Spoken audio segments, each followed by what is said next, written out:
Welcome back, everybody. Talking Puck, episode 2 of season 1. Our first guest, Alec Murray, Brockhauser, and special guest, Andrew Vermeulen of the Kitchener Rangers, joining us on our second ever episode. Andrew, thanks for joining the gang, and super excited to have you on today. Yep, thanks for having me, guys. Appreciate it. First off, I love this start. This is a great start. Thanks for having me, guys. What do you want me to say? No, it's okay. No, you're good. Brock and I said we're going to have a guest on every single episode minus the first episode. So we're super excited to have Andrew, who's also a part of HyperX and HyperX training on the podcast with us here today. So first, Andrew, tell everybody a little bit about yourself and kind of your road to junior hockey in the OHL. All right, yeah. I'm the youngest of 3 boys. I got 2 older brothers. They were into hockey before me. My parents were never into hockey before that. My uncle ended up getting them into that. They were kind of rookies with everything. Lucky for me, by the time I was ready to play, they kind of got used to everything, so I could just hit the ground running. So, whether it was training, I was on the ice all the time, and I learned some skills. I was able to play AAA by the age of, I want to say, 8 years old. They called it novice back then. I don't know what age group that would be, but yeah, I started there. I did pretty well, and I ended up staying there all the way growing up. I played for the Southern Tier Admirals for, I believe it was 7 seasons, and then the pandemic hit, and I had to make a difficult decision. I ended up switching to Niagara North for my U16 year. It was a tough decision to leave all my buddies that I'd been playing with growing up, but it had to be made, especially with the draft year coming up. I wanted to be in the spotlight and seen by the scouts, so I made that decision. Had a pretty good year there. Season was a little rocky with the shutdowns and those type of things. We got shut down halfway through the year for about a month or 2. But yeah, we finished off strong. We had a good team. I believe we were like 5th in the province, and I had some good showings at the tournaments, talked to a bunch of OHL teams, and I was lucky enough to get drafted to my hometown team, the Niagara Ice Dogs, in the 4th round. After that, I ended up playing Junior A in Brantford, my 16-year-old year. We weren't a great team, but it was good for my development. I was playing like 25, 30 minutes a night, and, it was a fun year, despite all the losing. You get to play, you get to put up points, you get to keep that confidence rolling in from U16 and, try and bring that into the OHL. Played about 25 games that year in the OHL as well. It was good to get my feet wet. Didn't really have any points, but it was nice, see what it's like at the next level, see what it took so I could, go to the drawing board come summertime and, get to work and give myself the best chance to, perform. Then my 17-year-old year came around. I was still with Niagara. Technically my rookie year, I think I played 48 games that year. It wasn't all that crazy points wise, but it was good to get that experience in for sure. And then after that, I was coming back for my 18-year-old year in Niagara, and I ended up getting traded to Kitchener at the beginning of last season. Yeah, it was great that happened to me. I thought I needed a change of scenery for sure. And there's nothing like playing in Kitchener, right? You hear you're getting traded to a team. It's like, oh boy, what's this going to be like? You meet new people, new billets, everything like that. And you hear it's Kitchener, a top-notch association in the OHL. They're a legendary franchise, and you feel better about it, right? So it was good to, get the confidence going into that. A team like that wanted to trade for a guy like me, and I end up having a great year after that. So we end up going all the way to the conference finals. We got swept by London, but it was good to get that experience, especially, going into this year where we have a great team and we're looking to make a run. So yeah, that's basically where I'm at now. Sweet. Sounds good. Yeah, no, that's awesome. I have a question here. I'll tap in here. Talking about kind of like growing up, getting ready for the OHL draft. You get ready for the OHL draft, and like obviously the OHL, there's a lot of places you can go. You live in Niagara or you live close to Niagara, it's kind of your hometown, and you're anticipating maybe getting drafted somewhere far away and then you see Niagara on the board? How does that feel? How do you react to that?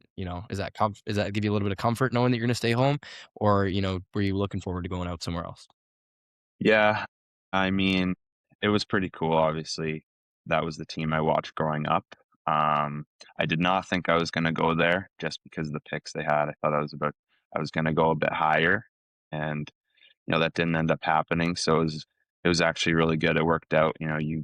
You go a little bit lower than expected, but you're in the hometown team where you feel special, and you know, family can come watch all the time. You're not too far from home. Like, I'm from Cayuga, Ontario, so it's about an hour away from the Meridian Center. So I still lived at a billet, but it was nice to, be near family, not driving 8 hours away from home to play hockey, right? So Sure. You kind of touched on it just a little bit, Andrew, in your opening there, but I want to go back to the COVID year because a lot of people look at it and they're like, "Oh, this guy plays in the OHL. This guy plays in the AHL. They're at a high level of hockey. Oh, they must have had an easy route to get there." Obviously, for you, probably one of the toughest years was that COVID year, and especially being a draft year as well. Just kind of take us through the steps of like that COVID year, how you rebounded, and anything else you kind of had roadblocks getting to where you wanted to get in the Ontario Hockey League. yeah, so the COVID year would have been my U15 year, was the shutdown. And, that was obviously tough for everyone. I believe the 2005s didn't even get to play a season. So I didn't experience anything like that. But, it was just tough on everyone's development, right? The players in the States were still playing. They were still playing games. They weren't shut down. We were fighting to find ice. Yeah, I mean, there wasn't anything in Niagara where we could skate, right? So, you spent a lot of time, I spent so much time in my backyard shooting pucks because that's all we could do. I'd hit the roller blades at the nearby roller rink, get my shots in there. And then, yeah, it kind of carried on into my U16 year, right? We didn't know if there was going to be a season. And, that was pretty stressful. Everyone's, panicking. What do we do? Well, you're near the border, right? Do you go play in the States? Do you stay in Ontario and Niagara? Hope you play. Do you go to Toronto? Nobody really knew, right? Thankfully, it worked out, right? There was obviously a shutdown. I believe it was in February of my U16 year, but we still played majority of our season. We got to go to all the big tournaments where all the scouts were. We got to go to the OHL Cup, which is the biggest tournament of the year, right? We still got to experience those things, and you know, we were really lucky to do that. Sweet. Yeah, no. So I got another one here. So when you were playing in Niagara, you came back for that year thinking that you were heading into Niagara again. You didn't really expect to get traded per se. You were kind of, trying to get familiar with the new guys on the team. You're going into training camp and then you get traded. You said it was a good thing to happen to you, but what were you feeling in the moment? How did that affect you? And yeah. Yeah, I mean, I came into camp probably in the best shape of my life. I worked pretty hard that summer, and I was expecting to have a good year, take a step up. 17 years old, I scratched a bunch, dealt with some injury, some sickness, and it was like nice to get a fresh start. You're going in, you think you're gonna have a year. It was my second draft season, right? So I didn't really have the opportunity to get picked in my first year, but there's still that opportunity. You're hoping to have a year, and that's what I thought was going to happen. Come in good shape. I wanted to do it in Niagara. Would have been really cool to do that in front of fans, take that step up, play the extra minutes. Didn't end up working out that way. I was pretty nervous at first. You're going into a new city, right? You don't know anything about it. New people. It's the same for everybody, but it ended up working out great. I love where I'm at, and I'm in a great spot. A lot of kids and a lot of teams sometimes don't get a witness or they don't really know what goes on behind the scenes when a trade goes down. You've been a part of one and a pretty big one, right? From Niagara to Kitchener. Kind of take the viewers and the listeners through like what it's like to be traded. Is it right directly to you? Is it through your agent? Does the team call you? Does your new team call you? How does the busing situation work out? Do you get a skate early on? Just kind of take the people through what it's like to get traded. Yeah, so it really depends on the player and the situation. Like, I was traded in the middle of preseason last year. It's a lot different than, say, the trade deadline, right? Those blockbuster moves. So I actually didn't know I was getting traded till the day of. I was on my way to the rink for practice on, I believe it was a Monday. We had Sunday off after a game on Saturday for like a preseason game, and I actually was up at my brother's house in London Sunday for my brother's birthday, and came back down. Was expecting to go to practice Monday. Got a call on my way to the rink. It was probably 9:30 from my agent. Like, why is he calling me? Like, what's going on? Maybe talk to the team. Something was up. I don't know. I answered the phone, and obviously he had the news that I was gonna be getting traded. He just wanted to make sure everything was all good and I was willing to go there, which of course I said yes. And then it's probably 10 minutes from the rink at that point. You build in Niagara, you don't live too far from where you play every day. Got in there right away, was called in the office, and they told me I was traded. Probably 10 o'clock in the morning. Had an hour or two to go pack my bag, say bye to all my teammates, go pack my stuff at my billet. And then I guess there's this rule where they have to have a team staff drive beside you or behind you on the way when you get traded. So what happened was they came to my billet around, say, 1 o'clock. They drove me halfway to Ancaster, I believe it was, and then a team staff from Kitchener was waiting there halfway to drive behind me the rest of the way to the Odd. So got in there about 3 o'clock, went into the rink. Practice was already done, so I got the day off, didn't mind that, but got to meet all the staff. Met a couple of the guys that were just leaving the rink but didn't meet the whole team. Went to my billet. It was actually crazy for my billet because they were not expecting to get a player. They were told 3 hours before, said, "Can you take him?" And they're like, "Yeah, like how much time do we got?" They're like, "Well, he's coming today, so if you could have it ready." They didn't really have a choice. So I was at the billet come 5 o'clock. And yeah, the story ends there. I guess pretty sure I had practice the next day. It was about 15 days before the regular season. Had plenty of time to, get used to the new spot and meet my teammates, get comfortable. Did your billet have a place set up for you when you got there? Were you sleeping on the couch for the first week? So, funny enough, I had to put my bed together when I got here. Me and my new billet brother were building this bed in the basement here. Yeah, they were not ready for it, but I didn't mind, right? They were taking me in at such short notice, right? So it was fine to help out, especially if they're doing that for me. So Sweet, cool story. Emotions must have been high, right? Like I remember because Andrew and I are really good buddies, and he called me and he's like, "Hey, I just want to let you know I got traded to Kitchener." I was like, "What?" I was so surprised. In the middle of a lecture at Brock University when I was attending Brock, I got the notification on my phone. He's calling me. I'm like, "Why is this guy calling me?" Got traded to Kitchener. I was like, "What?" So it was kind of a shock to everyone, really. But yeah, glad he went there because he's doing really well. So next one here. Obviously, growing up playing high level hockey, getting drafted to the O, playing in the O, it's a huge success. But when you were younger, like what role models did you have growing up that kind of like gave you that motivation to chase that dream and chase the next level? Like it could be pro guys or even just local guys, like anybody or Brock person. Hauser. Yeah, maybe. I was a year older than you, No, but like who was your role? yeah, I mean, I guess I just looked a lot up to my older brothers. They were just playing single A hockey. It was nothing crazy, but like I saw how much they enjoyed the sport when I was really young, and that's what kind of got me into it. And then, I would actually go to the Ice Dogs games pretty often. So, I'd looked up to those players a lot. I thought it was the coolest thing ever. Like it was the mini NHL, right?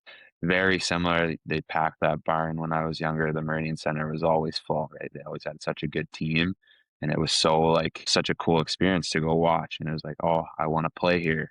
Funny enough, I ended up getting drafted there and getting to play in front of the team that I always watched. So it was pretty cool. We want to kind of dip onto Andrew. Did you at any point in your career, whether it was with STA, Niagara North, or in the Ontario Hockey League, maybe it was in when you played in Burlington, I believe. Or Brantford? Did you ever had a point in your hockey career where you looked at yourself, or there was something, an injury or something like that, and you were like, "Man, like I don't know if this is going to happen. Like I know where I want to get, but I don't know if I can get here now." Or was there anything that came up and you were just like, "Man, like this is it for me," but you were able to kind of get through it and kind of continue to play hockey? Yeah, I mean, when I was younger, I wouldn't really say there was any crazy injuries. Like, I was mainly healthy for my career, but COVID was big, right?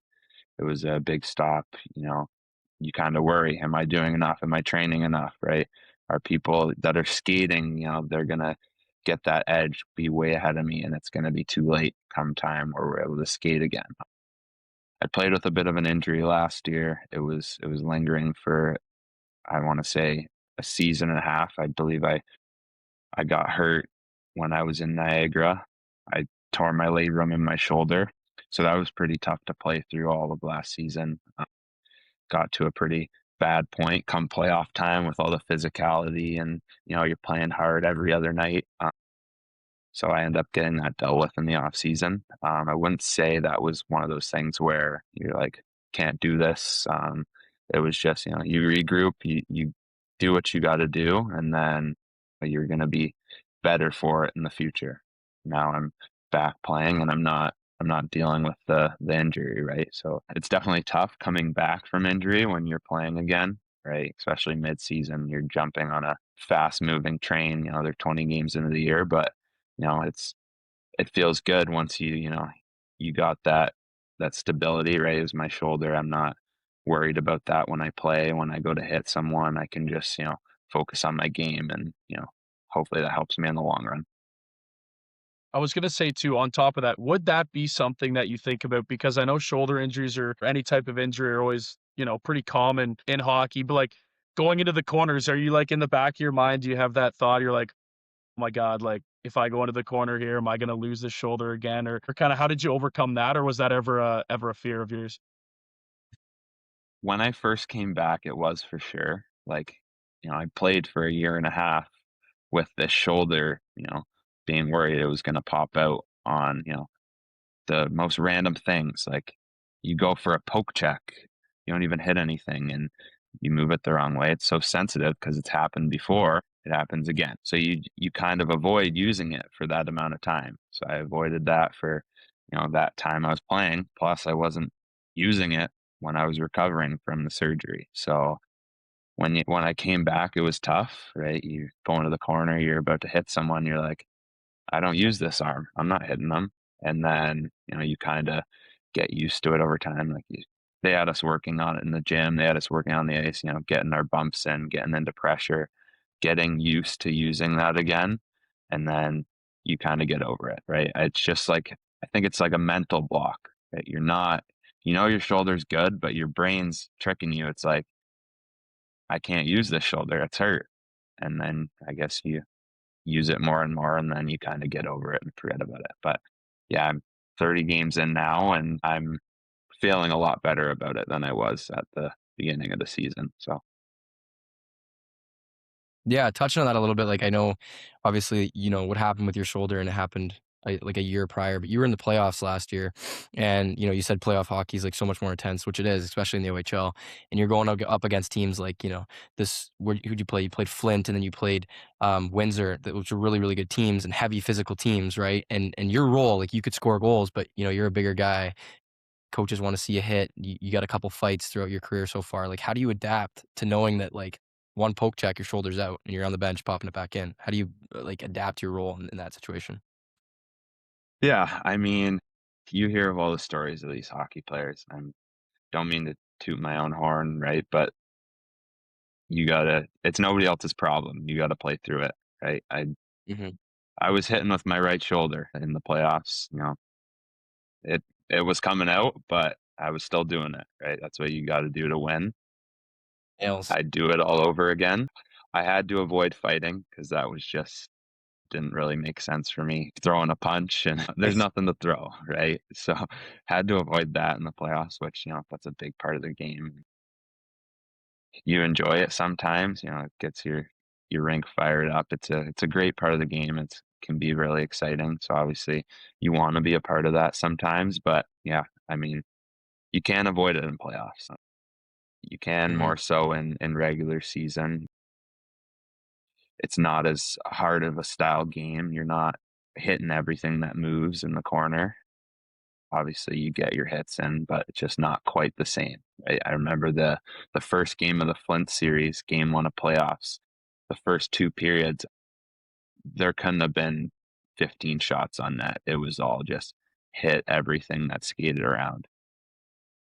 My first time in the playoffs, it was eye opening, but it was pretty cool. It was probably the most fun part of my hockey career so far. So can't wait to be back. Did those I was just gonna say, at any point, Andrew, did those guys on the other teams on Flint or Windsor or London, like, did they know that your shoulder was bum? Like, did they have any idea about it, or did you kind of keep it under wraps pretty well? I don't think so. I mean, when I had surgery in the off season, I remember seeing a couple fans commenting because they announced that a couple of us had surgery, and everyone's like, "What was Vermeulen's surgery?" Like he looked he looked completely normal. Couldn't even tell anything was wrong, and they're like, "Oh, it's his shoulder, same as the other guys." So I think I hit it pretty well. A couple times I'd come to the bench with my arm hanging down, but it was just a quick, you know, pop it back in, pop some Advil, and then be ready for my next shift. Right? We were in the the Windsor series, and me and my line were line matching against their first line, so we were out there like basically every other shift.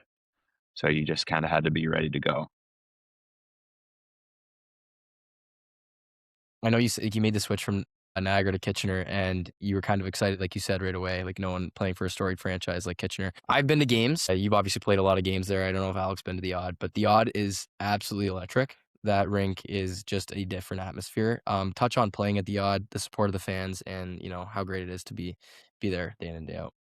Yeah, I mean, I never had played there before I was traded here. The Ice Dogs only go there once a year, and I believe I was out that one game, so I never really got to experience it. But going there, like I had no idea. You hear about it, but nothing like no words can describe how crazy that atmosphere is.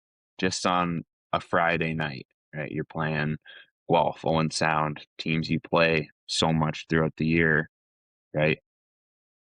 These fans are always going. They're at every single game. It's always packed. Obviously, there's some games where there's no room at all, but for the most part, like it's always above like 7,000 people. And these people are always so into the game. They're going nuts. And I mean, it's it's definitely the best place to play in the OHL. Like there's nothing that compares to it. Like London's a good rink, but they don't got the fans that we got. They're so into it, especially in the playoffs. I remember game one, they actually scored, I think it was the second goal of the game, and the place just erupted. It was the loudest I ever heard the Odd. It was nuts. Yeah, it's a crazy atmosphere. I mean, I love playing there. Sweet. London, I want to touch on them because there's this kind of I don't want to say stigma, but London and Kitchener has always been probably the biggest rivalry and one of the best rivalries in the Ontario Hockey League. Kind of take the viewers and listeners through what it's like to dress up for those games, what it's like to play in London in those playoff games, and kind of be in a series against the London Knights. I mean, there's a chance again that you guys see each other in the playoffs this year. And it's just so good for the OHL and two of the best fan bases in the world, I think. But what's it like getting ready for those games? Obviously, the ante's a little bit higher and the adrenaline's pumping a little bit more, I'd assume.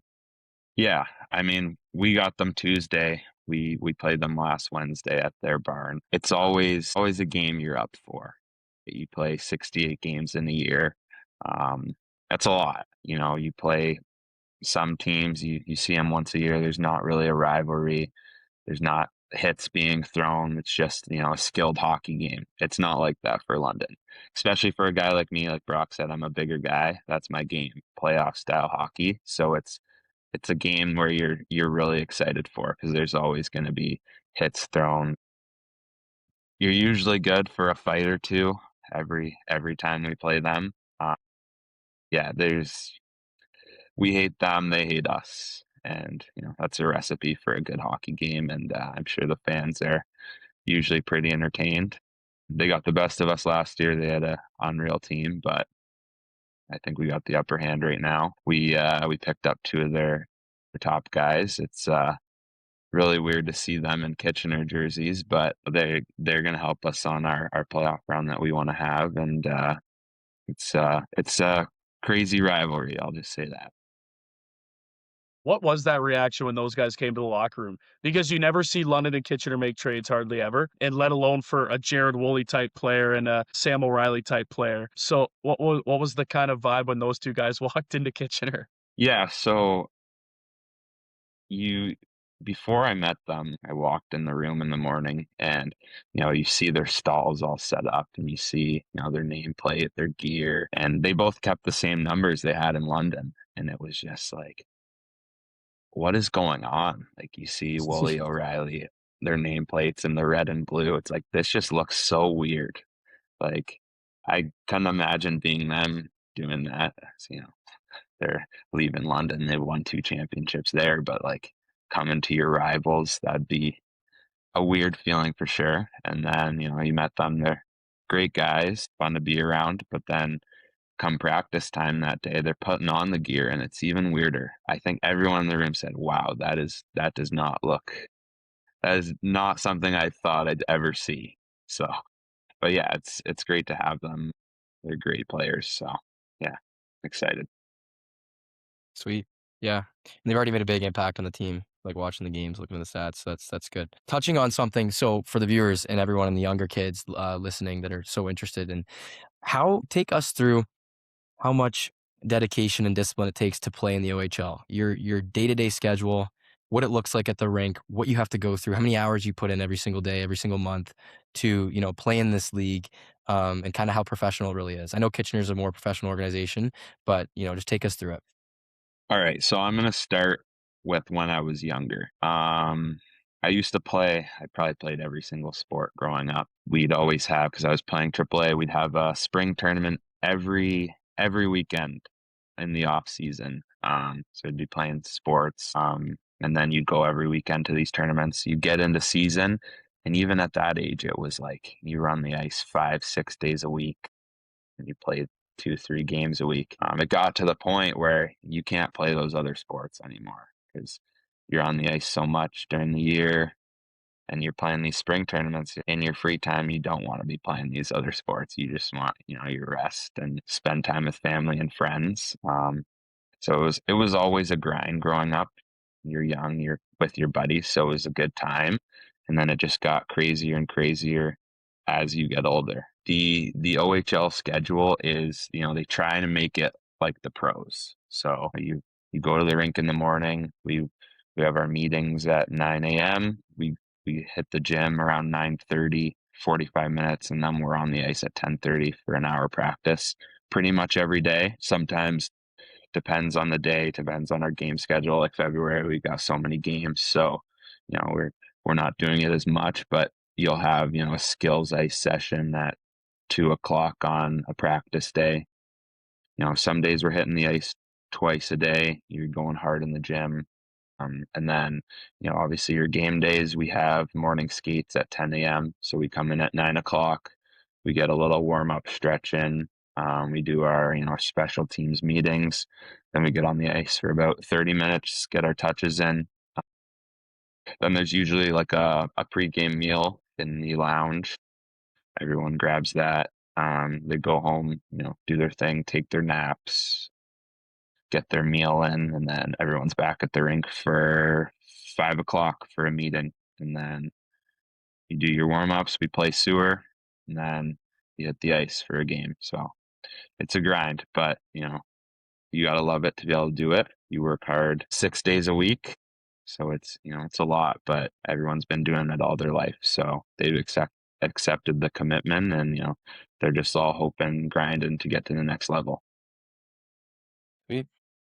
Give us that your best player that you've played with and the best player that you've had to play against in your career so far. And it can be any time, if it was at STA or if it was Niagara North or if it was in the OHL. Who are those two guys? That's a tough one. Best player I've played against, like skill wise, I'd have to say is Brant Clark. My 16-year-old year, I believe my 17-year-old year too. He was still on Barrie. That guy was just built different. Like the skill, like the puck couldn't stay out of the net for that guy, whether it was a goal or assists. Rightfully so. He's playing in the NHL. He was a first-round draft pick. For a teammate, I'd probably have to say I played with Jack Pridham a lot last year. He's an unreal player. He can put the puck in the back of the net. Another guy is Kevin He in Niagara. He was a beast. Good players. I played with a few good players in my career. Obviously, O'Reilly's a stud. Haven't played with him, but watching him from the bench, he's unreal. Sweet. And that's like rookie Kevin He too. Yeah. Yes. Oh, That's rookie Kevin He we're talking rookie about. Kevin He did set a rookie goal record in Niagara. Yeah, so, absolutely. I mean, yeah, he was a player. I remember it when we first got there, our 16-year-old year. I was with the team full time at the beginning of the year, and me and him were playing on the fourth line in preseason together, and we struggled a bit. Like, it was new to us. And then, I don't know, after he scored his first goal, he just took off and he never looked back. So great to see that for him. He's an unreal player. He's also an unreal guy. Yeah, definitely played against a lot of guys, former, future pro guys too, and you play with them all the time in the OHL, right? The talent is just ridiculous. So that's cool. My next one here is a little more personable to kind of you and I, Andrew. So Andrew and I, we own HyperX Hockey, obviously, and how is it like to own this company and work for this company, balancing it with that pro schedule? Like, I know we talked about it a little bit and we're kind of diving deeper into it now, but it's got to be crazy, right? Like you still do what, 5 to 7 skates a week on top of your schedule that you do now. Like, how is that commitment and how does it work? Yeah, it's tough. I'm gonna be honest. It's a grind. It's what you got to do to build something that you want to be successful. Though I get my work in the morning for hockey. We're there 9 a.m. to latest 2 o'clock on practice days, and then I'm usually on the ice running stuff 4 to 5, sometimes 6 o'clock. Get an hour or two in every practice day, as much as I can. Can be pretty crazy. You're at the rink after an off day, after a double off day, and you get bag skated really hard workout. It can be pretty exhausting to go do something like that after, but it's great. I do enjoy getting to be part of the community, meet some of the fans, some of these kids, and be part of their hockey journey as well. So it's worth it for me. Mm-hmm. What has been your favorite moment ever? Whether it was a goal, whether it was a big win or something like that, but in your entire hockey career, what has been the one moment that stood out to you the most? That's tough. I mean, last year in the playoffs, the Windsor series was really fun. We went down 3-0. We all thought we were going home, right? There was nothing we could do to stop their power play, their top line. And it was very cool for me just because we had my line end up getting asked to line match with their first line, who was just lighting it up. Like, I believe game 3, their captain Greentree had 5 goals against us, and Great.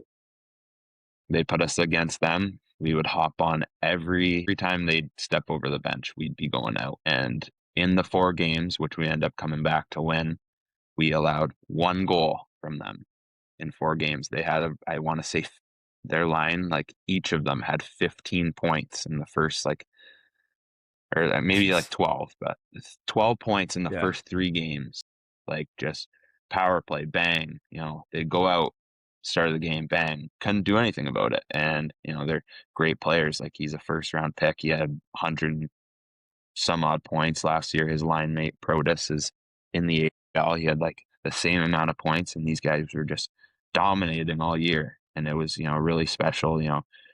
Me and the two other guys, get out there and shut them down.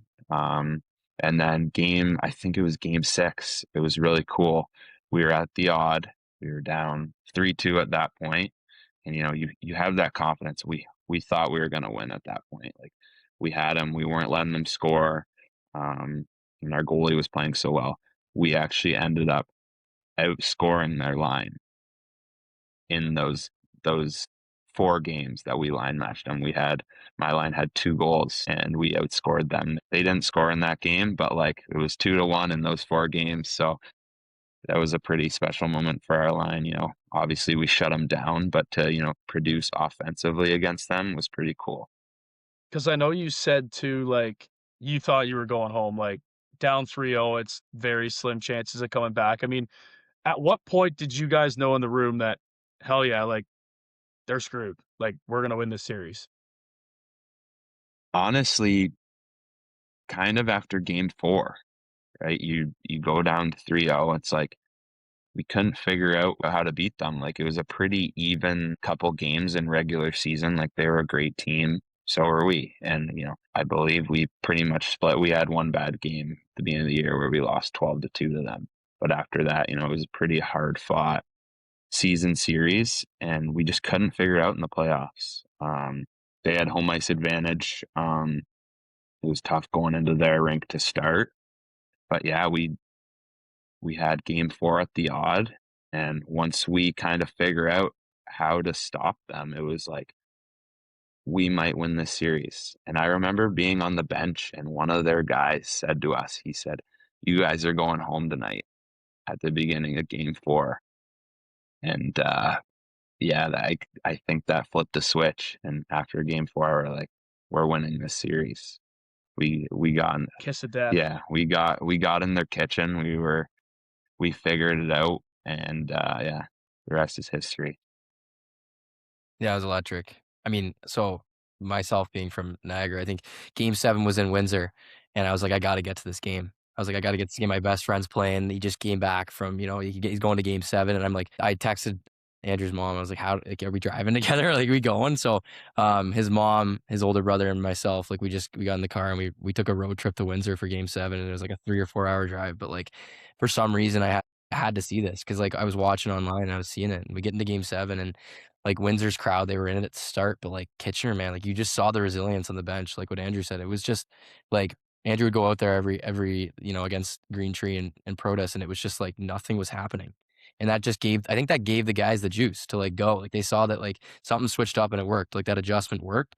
And I think it was Ellenis that scored the winner there. That it gives me goosebumps thinking about it. Like that was electric. And just like the whole situation, watching it as like a best friend from the sidelines. Like I can't even imagine how it was on the ice. So that was just sick to watch. It was unreal. Yeah, it was pretty crazy. I think it was game 3. Green Tree had 5 goals in the game. I think it was 4 in the first 2 periods. I think he had a 6-point game. And in the third or second intermission, I guess, me and a line mate went into the coach's room, and we'd been saying this like a little bit like to each other, but we went in, we're like, put us against that line. Like we're going to be down 3-0. Just give us a chance. We got to switch something up because they were going against our first, and our first was, trying to produce offensively. Like they had a good team. They were deep.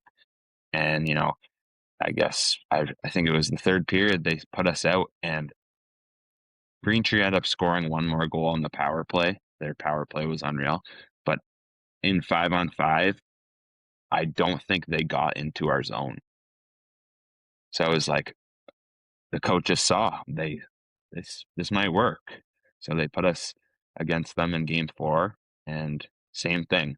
Just stay on them, do your job defensively, block shots if you have to.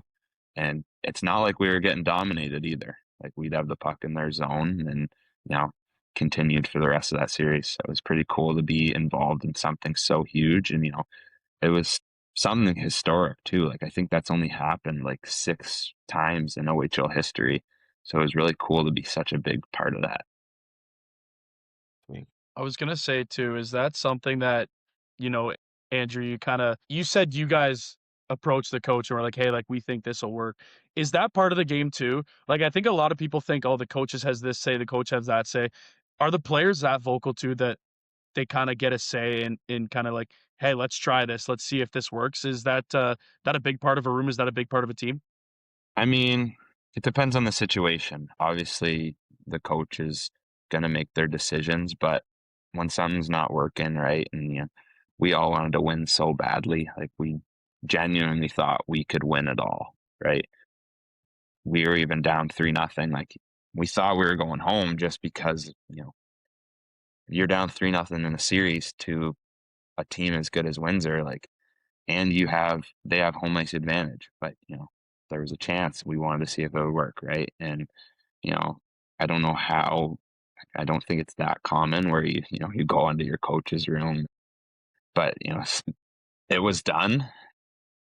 And I mean, it was the right call. So it ended up working out good. So like obviously like working with the kids through Hyper, and then there's a lot of kids, man. Like we see it all the time. Like they idolize you. The kids that we train when you come on the ice, they idolize Andrew Vermeulen. Plays in the OHL. That's like you said. Yeah, Niagara Ice Dogs were your heroes. You're their hero, right? How much of an honor is it to now be able to, be in an industry where you get to directly work with these kids? Like, how much of an honor would it be for you when you were younger to have an ice dog come and be your coach and train you and kind of motivate you? How does that make you feel coming full circle? Yeah. I mean, I never had anything like that. Like, I remember when I was younger, there was this Hamilton Bulldogs camp that I went to actually. It was when they were in the AHL, and it was like so cool to, get on the ice with those players. I remember Kevin Bieksa showed up. I think prior years, like PK Subban was there, and it was just such a cool environment. Like you see these guys that are, they've done that. You look up to them. So I mean, just based off that, when I was a kid, like I think it would be so cool to, have access to that and, access to it often, right? You go to this camp, it's once a year. You're there for a week, and then, obviously it's really cool. You see these pros, but like you can skate with me all year long, right? You can ask me questions, as you get older too. Like, you're starting to get to that age where maybe your draft's coming up. Maybe you're trying to make the jump from AA to AAA, right? I've been there, right? You can ask me, you have that resource. So I think it's a great opportunity. I would love to have something like that when I was younger for sure. Yeah. HyperX is kind of that for you too, Andrew, because it gives you a chance to kind of give back to the community. And I want you to touch on that a little bit because I think that's so important for players that are coming up in the ranks and kind of, have a chance at the OHL, have a chance to go higher in hockey. How important is it to give back to the kids, give back to the community, and kind of be a big part, not just on the ice? You can be a great hockey player, but be a better person off the ice. Why is that so important? I mean, those are the people that are making it all possible, right? You're not having fans in the rink. You're not having this unreal facility unless these people are filling the seats, right? They're doing that for you. Obviously, we put a good product on the ice where we're grinding, we're trying to perform every day, but that's personal, right? We're trying to make it to that next level, right? There's obviously things involved where it's like there's incentives for us, right? It can be taken for granted for sure, all the things that the fans do for us. Like we have fans that come to our away games. They're making signs. They're just supporting. Obviously, our town is crazy. We got the best fan base in the OHL, and sometimes it gets taken for granted. People don't understand that none of this would be possible without these fans. So I think it's very important, to be involved.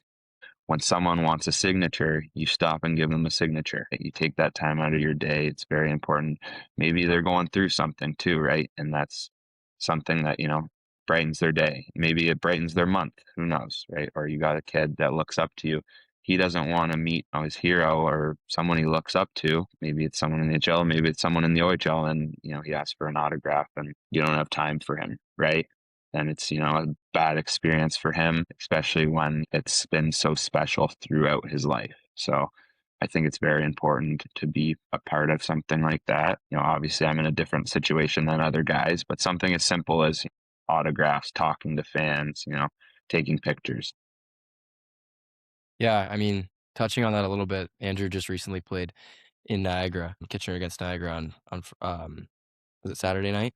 Saturday night. Yeah, Saturday night. And so obviously I'm going to watch Andrew's playing in Niagara, and I'm walking around, and I kid you not, I probably saw, I'm not, this isn't even, this number is true, 50 to 70 kids that we have trained at HyperX walking around this place, talking to me. I had the HyperX jacket on. They know who I am, but they're watching Andrew, right? They're watching Coach Andrew play on the ice. There's a whole Welland team that we train, all with HyperX toques on, in the VIP spot.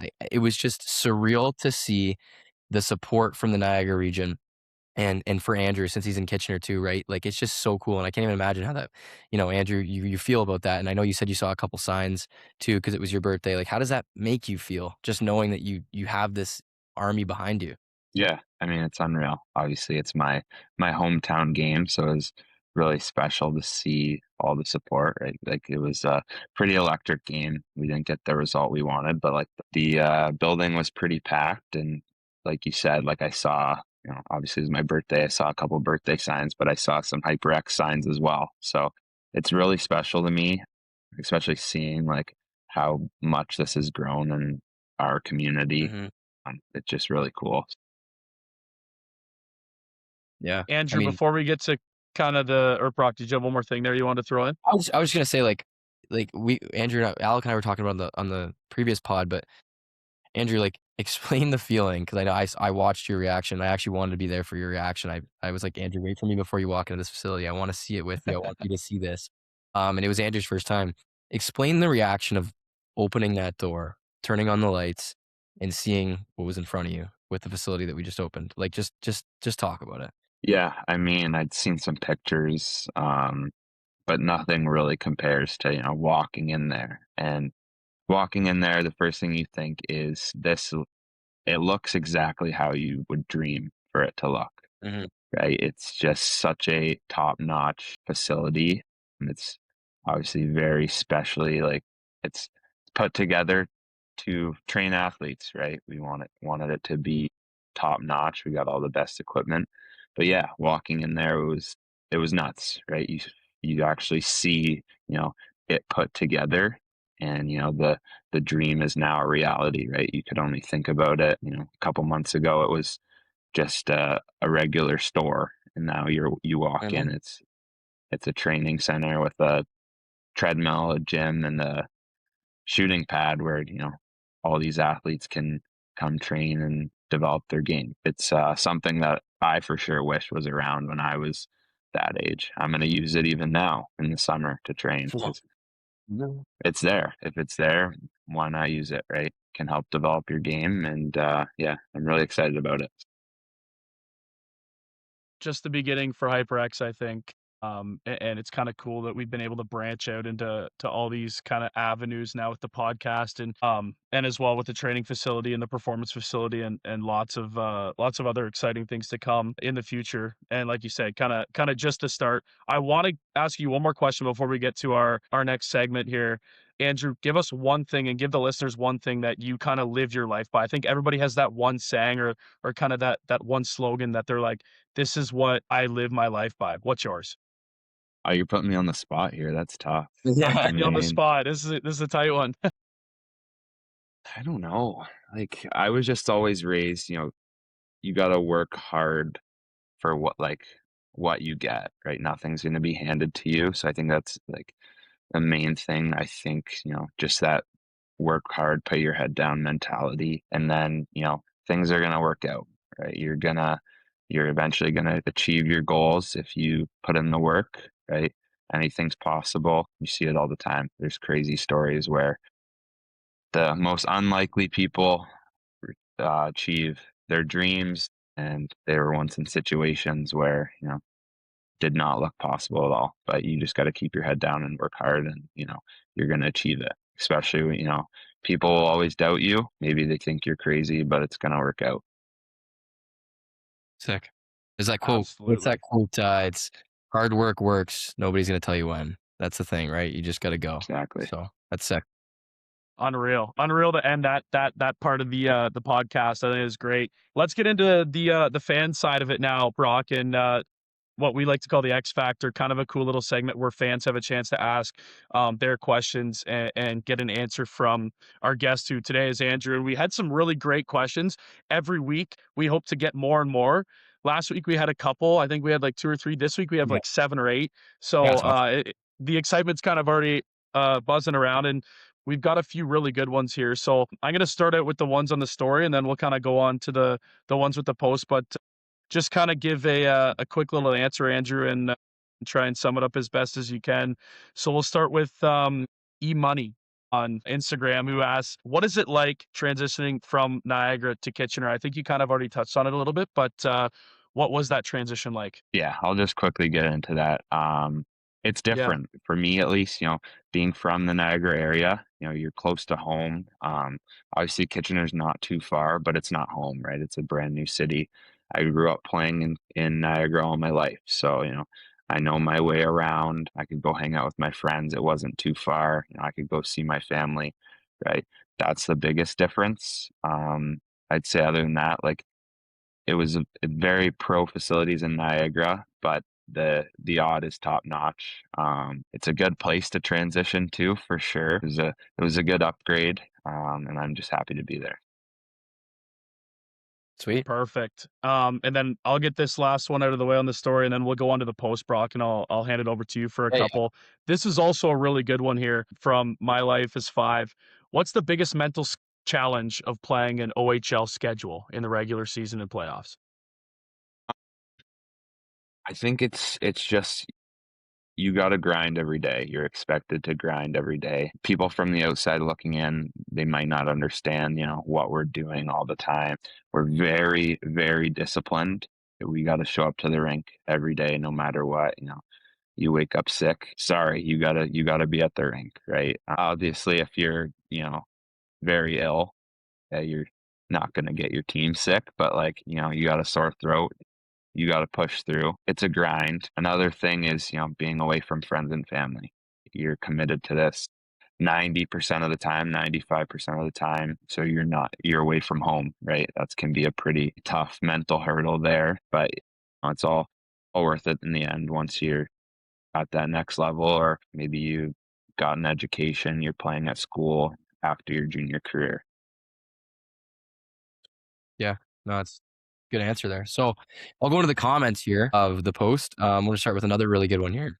On the Niagara Rapids ULB, they ask, what are the most important skills to focus on in the off season that translate to a quick, impactful start of the next season? So that's a tough one. Obviously, it's going to be different for me than it would be for them. I'd say mainly in the summer, you want to build strength and speed. There's certain things you can work on during the season, right? You can work on your shot on the ice after practice. Not to say you shouldn't do that in the off season, but maybe you're focusing more on getting more explosive. You want to make sure you're eating right. You want to be in good shape when you come into the season, right? That's the most important thing. I notice it a lot this year with having my surgery. It's tough to, stay in good shape when you can't move like you're used to. And, coming back from injury in that position, it was tough at first. In the best shape. You haven't been skating all summer. So takes a lot to get back into it, a lot of bag skates. I guess just in the summer, make sure you're eating right, make sure you're focusing on, specific things that are going to help you come next year, skating, speed, strength, and make sure you're going 100% all out when you do it. Sweet. It's a good one. No, yeah. Very important. Off seasons are very important for kind of any age and skill level, right? Gotta take it serious.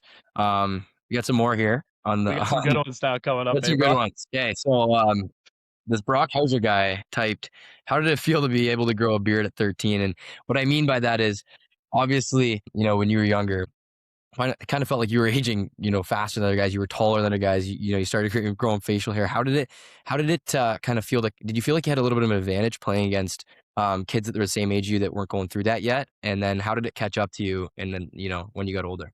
Yeah, I don't know about 13 being able to grow a No, beard. it's a joke. Yeah. Um,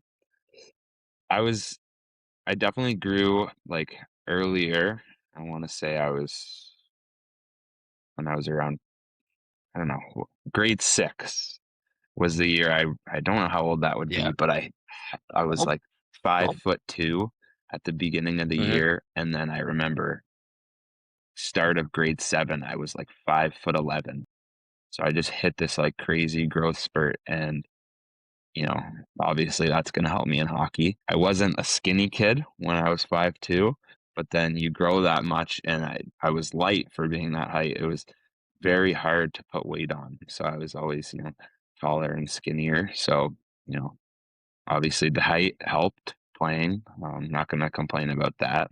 But yeah, like the weight thing was always an issue that like taller guys at a young age seem to struggle with.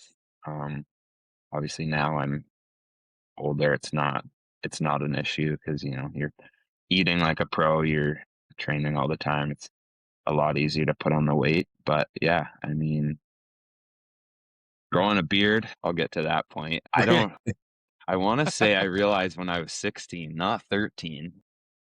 Man, it was just a joke. I'm joking. I think it was because someone told me when I was younger that the more you shave it, the thicker it'll grow in. So Nice. when It's not true from like though. 14 to 16, I always would just shave it like every couple days to try and get it, to thicken up. And then one time I just let it grow when I was like 16 years old, and a full beard grew in, like full I still can't grow mustache. on. So I don't know. It was pretty crazy to realize that. We got our good buddy Jacob Brunton, who went to Northwood and started the season playing in Buffalo with the Junior Sabres, I believe. He's now with the Niagara Falls Canucks back at home. Good Niagara kid, though. He wants to know who makes the best chicken wings. Well, I mean, you guys might not know this, but Jacob was one of my good buddies growing up, and I used to, go stay at his house a lot. And his dad would make unreal chicken wings. And his dad used There you to go. own Billy Bones, who would win Rib Fest pretty often. So when you do that, you learn how to cook. I've never had his ribs. I'd love to try them, but chicken wings, steak, pretty much any food, that guy's top notch. So definitely him. G Fresh There is you his go. We're name. totally Greg open to the Brunton. free plug. Greg Brunton Yeah, is his free name. plug. Now he knows. Now we're all going to his house for wings. I was So going to say, yeah, we're all going there now. Yeah. we'll put a video up on the pod of us eating I his haven't wings. been there in a while, but I got to stop then because I want some. You want me to go with the Dude, last one here, Alec? I get the last one. This is a good one, Okay, too. this is a good one. Okay, it's a good take here. Life Between the Pipes said, who would win in a fight, a grilled cheese or a taco? Think about that one. In a fight? Yeah, man. I mean, a grilled cheese is just like cheese and bread. Taco's got like all the ingredients, right? You got to Right. go with the taco. It's got, it's you, your meat, your cheese. Some people got sour cream, salsa, lettuce, I tomato, love how he's right? analyzing this. I wouldn't mind a taco right now, Hey, but Yeah, now I'm hungry. yeah, you can bougie up a grilled cheese, too. You Yeah, you can, could. that's you can not cook that right. thing That's up. just not right. But yeah, it's definitely a taco. There you go. Depends how big the taco is and how big the grilled cheese too is, right? But Stipulations here. yeah, I'd say a taco for sure. It's got the cheese in there, but it just got more of other stuff that the grilled cheese doesn't have. I love the answer. I hope Life Between the Pipes is satisfied with that because that was Man, that was a great, honestly, that's a great first X Factor segment. And yeah. Brock, I know you and I are really excited to bring this to the podcast because it kind of gives the fans and kids a chance to ask their questions, which maybe they wouldn't regularly get to. So hopefully every guest we get growing on from here on out, we continue to get more engagement on those posts. And that was a really good first one, I think. Yeah, that was fun. That was good. That was good. Unreal. We're gonna do one more here thing before we let Andrew go and wrap this bad boy up. We're going rapid fire. here to end this podcast with Andrew Vermeulen. So we're just going to start ripping off questions, Andrew. Give us your quickest answers. And we're rapid fire, and we're going to try and get this done in like less than 60 seconds. Alec, it's all you. You're asking all the questions. You're on me to go all the questions here? If we gotta keep it under 60, you're going. So all right, we're cooking. We're gonna start this. We're gonna try and keep it under a minute. All right, we're going favorite player right off the rip. Alex Ovechkin. Favorite food? Pizza. Favorite NHL team growing up? Washington Capitals. Favorite brand, hockey brand? Bauer. HyperX Hockey. yeah, let's go. There you go. Favorite rink you've ever played at in your hockey career? The Odd.